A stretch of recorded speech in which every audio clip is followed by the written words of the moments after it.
ආයේ එපා කියන්නේ නැතුව උන් ඇවිල්ලා නිදා ගන්න කැත නැතුව නිදා ගන්න. ඇඳ හදලා ඔක්කොම කරලා තියන්නේ කෙනා විතරයි ඇඳේ අයිතිකාරයා විතරයි නැත්තේ. ඕම් මාලියක් අර කෙරවලේ. ඔයා මෙතන මං අතන. ඕම් ඇඳ හදලා සේරම කරලා තියන්නේ ඈ.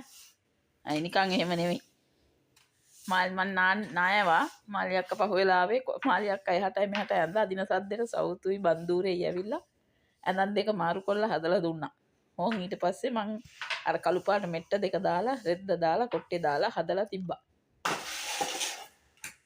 දැන් ඇවිල්ලා පෙරලිලා ඉන්න පුළුවන්.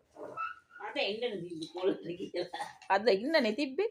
කොල්ලා හොදලා කරලා යවලා කෙල්ලට ගිහින් නිදා ගන්න විතරනේ තිබ්බේ. ඉන්න කියලා මේ ඇඳේ නිදා ගන්න ඉන්න තිබ්බනේ.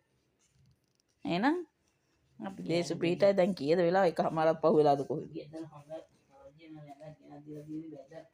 ඔව්